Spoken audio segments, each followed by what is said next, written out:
네, 오늘 함께 나눌 말씀의 제목은 달리기를 잘 하려면입니다. 제 아버지가 현역으로 계실 적에 은퇴하시기 전에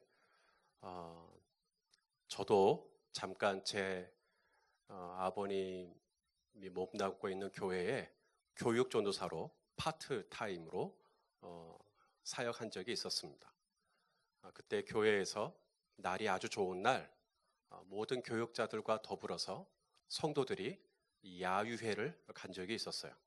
그래서 관광버스를 대절해서 이제 어디론가 기억은 자세히 안 나는데 어디론가 갔어요. 날도 좋고 또 놀러도 가고 사람들이 버스 안에서 가만히 그냥 바깥에만 보고 가는 게 좀 지루하잖아요. 그래서 이제 마이크를 누가 한 사람이 잡은 겁니다. 그리고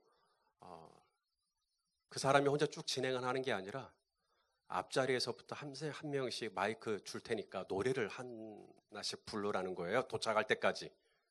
그래서 노래를 부를 때 찬송가하고 복음성가는 빼고 이제 유행가, 건전가요, 대중가요 이런 거 부르라는 거예요. 가요, 본인이 아는 가요를 불러라. 그래서 장로님도 부르고 권사님도 부르고 막 집사님도 부르고 제 아버님한테까지 마이크가 간 거예요. 저는 제 아버지가 가요를 부른 걸 들어본 적이 없었거든요. 항상 찬송가, 복음성가, 가끔 오페라 같은 거 좀 들으시는 건 봤지만 본인이 가요를 부르는 걸 제가 본 적이 없는데 제 아버지께 이제 마이크가 간 거예요. 그러니까 사람들이 다 이제 곤두선 겁니다. 과연 가요를 부를까? 제 아버지가 불렀을까 안 불렀을까? 예.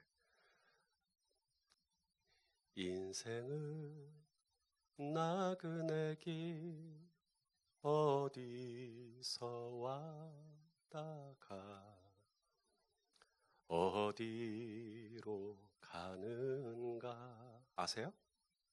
구름이 흘러가듯 떠돌다 가는 길에 정일랑 두지 말자 미련일랑 두지 말자 이렇게 간드러지게 제 아버지가 부르시는 거예요. 마이크를 잡고 그 버스 안에서 저도 처음 들어보는 제 아버지 입에서 나오는 가요였어요. 이게 최희준 선생님의 하숙생이라는 가요인데요. 그러니까 이 최희준 지금은 돌아가셨지만 이 고 최희준 선생님에게 있어서 인생은 뭐냐? 인생은 하숙생이다. 인생은 나그네다. 뭐 이렇게 이야기를 할 수가 있겠습니다. 시인 천상병 시인이 있습니다. 이분이 쓴 시 중에 귀천이라는 시가 있어요. 거기에 보면 인생을 아름다운 소풍으로 묘사를 합니다. 이 세상 소풍 끝내는 날 가서 아름다웠더라고 말하리라.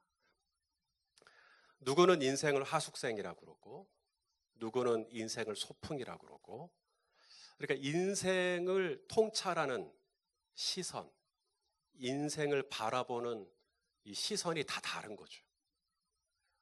오늘 히브리서 기자는 인생을 경주라고 얘기를 합니다. 인생은 경주다. 인생은 달리기다.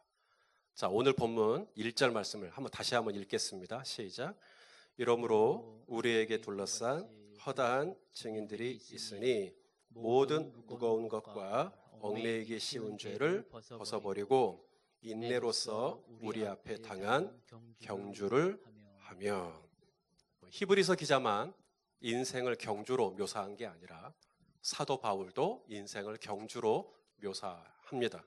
사도행전 20장 24절에 보면 내가 달려갈 길과 주 예수께 받은 사명 곧 하나님의 은혜의 복음을 증언하는 일을 마치려 하면 나의 생명조차 조금도 귀한 것으로 여기지 아니하노라. 내가 달려간다. 또 디모데후서 4장 7절 같이 한번 읽을까요? 시작. 나는 선한 싸움을 싸우고 나의 달려갈 길을 마치고 믿음을 지켰으니. 그렇죠?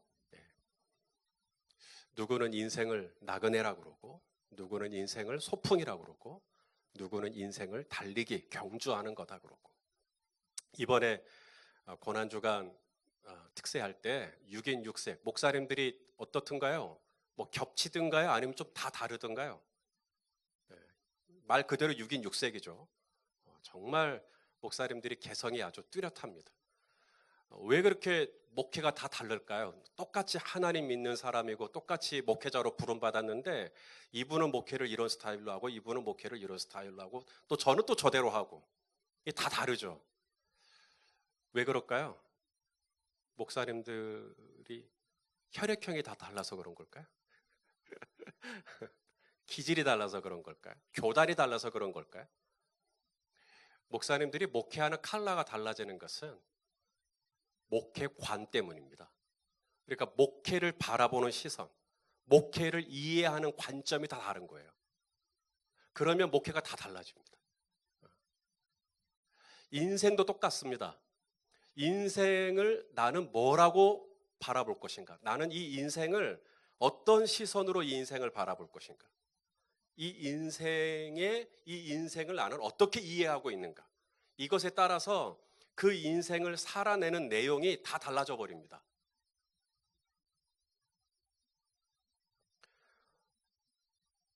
성경은 인생을 경주로 이야기를 합니다. 달리기요. 그러면 그 믿음의 선상에 있는 저와 여러분은 경주자가 되겠죠. 달리는 사람이 되겠죠. 우리 중에는 이 경주를 좀 일찍 시작하신 분이 계실 거예요. 예수님을 믿은 지 좀 꽤 되신 분들은 일찍 시작하신 거죠. 뭐 글쎄요, 엊그저께 아니면 불과 채 1년도 안 돼서 예수님 믿으신 분도 계시겠죠. 그러면 신앙생활을 일찍이 시작하신 분은 더 빨리 가고 이제 시작하신 분은 한참 있다 가고 이런 걸까요? 성경은 그렇게 얘기 안 하고 먼저 된 자가 나중되기도 하고 나중된 자가 먼저 되기도 하고. 그러니까 이 신앙의 경주에 있어서 중요한 것은 순서가 아닙니다. 누가 더 빨리 달리느냐가 아니에요. 성경에 있어서 중요한 가치는 이 신앙의 경주를 완주하는 겁니다. 이 경주를 끝내는 거예요. 자, 사도 바울이 그런 표현을 썼잖아요. 방금 읽었던 디모데후서 4장 7절에도 뭐라고 그랬어요? 나는 선한 싸움을 싸우고 나의 달려갈 길을 마쳤다. 피니시. 끝낸 거예요. 그 달려갈 길을 끝낸 거예요. 내가 베드로보다 더 잘 달려. 내가 요한보다 더 잘 달려. 내가 김집사보다 잘 달려. 이건 아무런 의미가 없어요. 누구보다 더 잘 달리는 것은 아무런 의미가 없어요. 진짜 잘 달리는 건 뭐냐면 끝까지 달리는 겁니다. 끝까지. 어떻게 하면 우리의 이 신앙의 경주를 끝까지 달려갈 수 있을 것이냐? 오늘 설교는 그 내용입니다. 이 믿음의 경주, 이 신앙의 경주를 우리 성도님들 끝까지 잘 완주하셔야겠잖아요. 어떻게 할 수 있을까? 오늘 히브리서 기자가 3가지를 이야기를 하거든요. 첫째는 이것입니다. 응원을 좀 받으셔야 돼요. 응원. 지지를 좀 받으셔야 됩니다. 그래야 잘 달릴 수 있어요. 응원이 없으면 못 달립니다. 자, 오늘 본문에 보니까 히브리서 12장 1절이죠. 자, 12장 1절 한번 읽어보겠습니다. 시작. 이러므로 우리에게 구름같이 둘러싼 허다한 증인들이 있으니. 바로 이 부분입니다. 얼마나 많다고요? 구름같이 둘러싼 허다한 증인들. 믿음의 선진들이 있어요. 구약부터 신약까지, 창세기부터 요한계시록까지 무수한 하나님의 사람들이 나옵니다. 이 믿음의 증인들, 이분들의 지지와 격려를 받아야 돼요. 지금 축구하고 있나요? 유럽에서요? 우리나라 야구하고 있나요? 예. 아니, 그냥 자기들끼리 운동장에서 볼 차면 되지. 자기들끼리 그냥 야구하면 되지. 아니요. 선수들도요, 응원을 받아야 뛰겠다는 거예요. 응원해 주러 오는 팬들이 없는데 뛰지 않겠다는 거예요. 하물며 저와 여러분이 이 신앙의 경주를 할 때 응원이 없다면 어떻게 되겠어요? 잘한다, 잘한다, 박수도 좀 쳐주고, 격려도 좀 해주고, 지지도 해주고, 우우우 환호도 좀 해주고, 이래야 우리의 신앙이 끝까지 완주할 수가 있는 거예요. 목자와 목녀가 나를 응원해주고, 같은 목장 식구들이 또 나를 응원해주고, 목사님이 나를 응원해주고, 목사는 또 성도가 또 응원해주고, 서로가 서로를 막 응원해주고, 잘한다고 격려해주고, 그것이 있어야 끝까지 달릴 수 있는 동기가 주어지는 거예요. 산티아고 순례길을 걸었을 때 300km가 넘는 이 거리를 갈 때 뭐 저나 아내나 동일하게 다 발바닥에 물집도 잡히고 몸이 난리가 났죠. 그러나 끝까지 이 길을 완주할 수 있었던 것, 그것은 같은 이 순례길을 걸어가는 세계에서 온 다양한 순례객들, 언어가 다르고요, 문화가 다르고요, 피부색이 다르고요. 그런데 이분들이 함께 짐을 지고 함께 길을 걸어가는데 공통어가 있습니다. 이 순례길을 걸어가는 사람, 그 사람이 영국에서 왔든 아프리카에서 왔든 한국에서 왔든 다 똑같아요. 툭 어깨를 치면서 서로 인사를 건넵니다. 부엔카미노. 자전거를 타고 가다가도 부엔카미노. 슈퍼마켓에서 사람 만나면 부엔카미노. 커피숍에서 만나면 부엔카미노. 서로 그렇게 인사를 합니다. 이 부엔카미노, 부에는 굿, 좋다라는 뜻이고요. 까미노는 길을 의미합니다. 당신이 가는 길에 항상 좋은 일이 있기를 바란다, 이런 뜻이에요. 그래서 서로 이 부엔카미노, 부엔카미노. 그러면 힘이 나죠. 그러면 300km가 아니라 800km, 1000km도 감당할 수가 있게 되는 것이죠. 우리 신앙에 있어서도 마찬가지입니다. 우리가 이 믿음의 경주를 잘 달려가려면 격려를 좀 받으셔야 돼요. 그런데 우리 성도님들 지금 온라인으로 예배하니까 격려를 받을 수가 없어요. 서로 좀 얼굴을 좀 보고 소그룹으로도 좀 만나고 이래야 격려를 좀 받을 텐데 온라인으로 있다 보니까 격려받기가 참 쉽지 않죠. 그래서 할 수 있는 방법이 30분 전에 송출하는 것입니다. 그래서 예배드리기 30분 전에 채팅창을 통해서 서로 막 격려해 주는 거예요. 집사님 잘 지내셨어요? 어떻게 지내세요? 장로님 환영해요. 권사님 잘 오셨어요. 서로 격려해 주는 거예요. 서로 지지해 주는 거고 서로 아는 체 해주는 겁니다. 이 예배가 마치고 나서도 바람과 함께 채팅창을 닫아버리지 말고 잠깐이라도 좀 머물러서 서로 잘 지내시라고, 부엔카미노라고 서로 인사도 좀 하시면서 또 남은 3일 또 승리하세요, 또 그렇게 격려해 주시면서, 그런 지지와 응원이 우리 중에 필요하지 않은 사람은 단 한 사람도 없습니다. 우리 서정현 목사님도, 우리 임종태 목사님도, 우리 한그리 전사님도 다 필요해요. 우리는 다 그런 응원이 필요합니다. 구름같이 둘러싼 허다한 증인들이 막 연호해주고 환호해주고 이름을 불러주고 잘한다 잘한다 해주고, 그래야 나의 달려갈 길을 마칠 수가 있어요.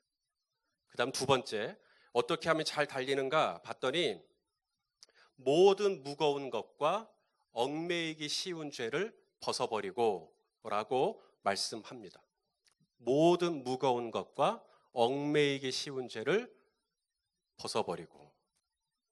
달리기를 하시는 분들이 무거운 군장을 메고 달리기를 할 수가 없을 겁니다. 군대를 갔더니 이 완전 군장을 한 채로 달리라고 하더라고요. 완전 군장을 하고 뭐 연병장 한 바퀴, 두 바퀴, 세 바퀴 뭐 돌 수 있죠. 하지만 완전 군장을 하고 42.195 마라톤을 뛰라면 뛸 수 있을까요? 쉽지 않으실 겁니다. 올림픽에서 달리기를 하시는 분들을 좀 보면요, 이분들은 최대한 몸을 가볍게 하고 출전을 합니다. 100m 단거리 선수들의 경우에는 이 의상을 디자인을 할 때, 그리고 신발을 설계를 할 때 최대한 바람의 저항을 덜 받을 수 있도록 그렇게 설계를 한다고 해요. 신앙의 경주도 마찬가지입니다. 우리를 무겁게 하고 우리를 지치게 하는 것들이 있다면 빨리 벗어버려야죠.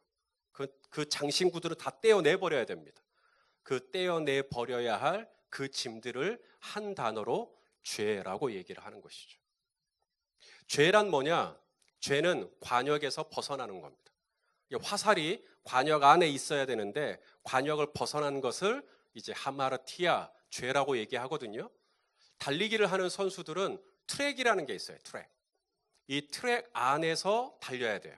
이 트랙을 벗어나면 그게 이제 말하자면 죄가 되는 것입니다. 그런데 이 죄를 죄를 짓고 이 트랙에서 벗어나게끔 하는 것들이 있다라는 거죠. 우리를 이렇게 손짓을 해요. 이리 오라고, 이거 보라고. 그랬을 때 우리가 그 죄 때문에 이 트랙에서 벗어날 때 우리는 달리기를 온전히 마칠 수가 없겠죠. 모든 무거운 것과 얽매이기 쉬운 죄를 벗어버리고. 마지막, 신학의 경주를 잘 달리려면 뭐가 필요할까요? 바로 목적지를 똑바로 보는 것입니다. 6년 전에 2014년 영국에서 마라톤이 열렸는데요. 이때 5,000명 이상 선수들이 탈락하는 일이 있었어요. 마라톤에 참여했다가 5,000명 이상이 탈락을 했어요. 이유가 뭔가 봤더니 1등 했던 분, 1등은 저 앞으로 달려가고 2등, 3등이 그 뒤로 쫓아가는데 이게 1등이 시야에서 사라진 거예요. 너무 빨리 가버리니까. 그래서 2등, 3등이 이제 달려가는데 2등, 3등이 순간적으로 트랙을 벗어나 버린 겁니다. 이 코스를 벗어난 거예요.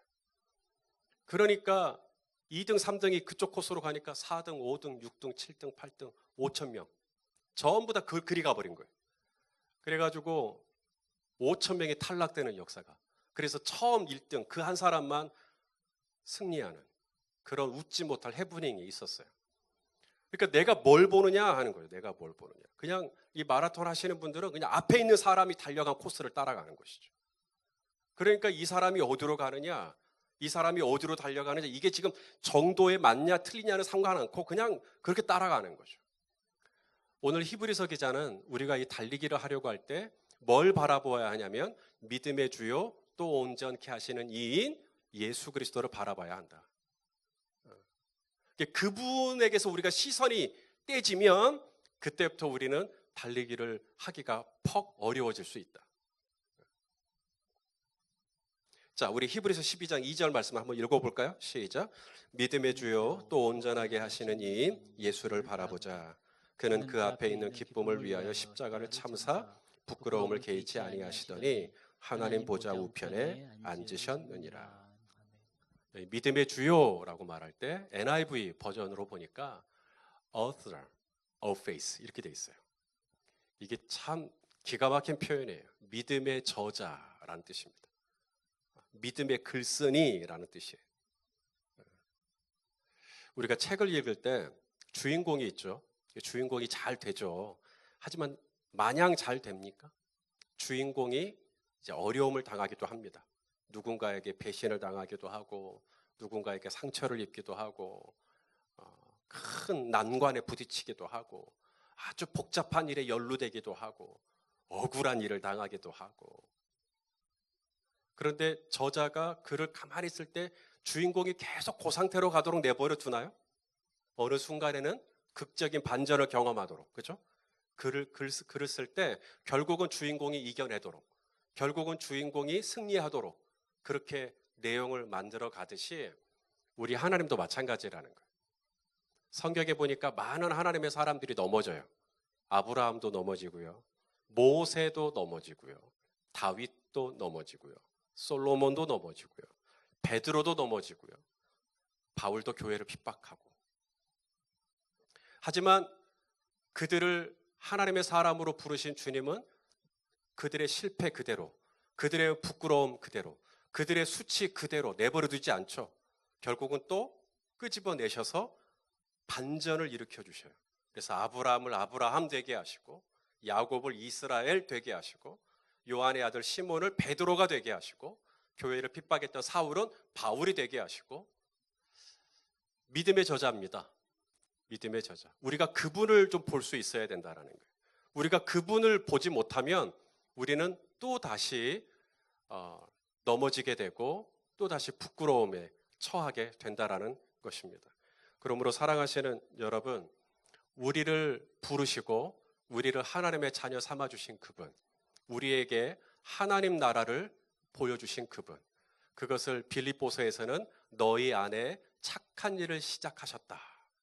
우리 안에 착한 일을 시작하신 그분이 그리스도 예수의 날까지, 마지막 날까지 이 경주를 끝까지 완주할 수 있도록 나를 붙잡아 주시고 나를 세워 주시고, 내가 넘어졌더라도 아주 엎드러지지 않도록, 내가 또 어떤 일로 좀 우울해졌더라도 하나님이 계속해서 나를 그 상태로 두지 않으시고 마침내를 나를 그 어둠에서 끄집어내시고 광명한 빛 가운데로 인도해 주시는, 그래서 이기게 하시는, 나에게 이김을 주시는 우리 주님을 찬양하기를 원합니다.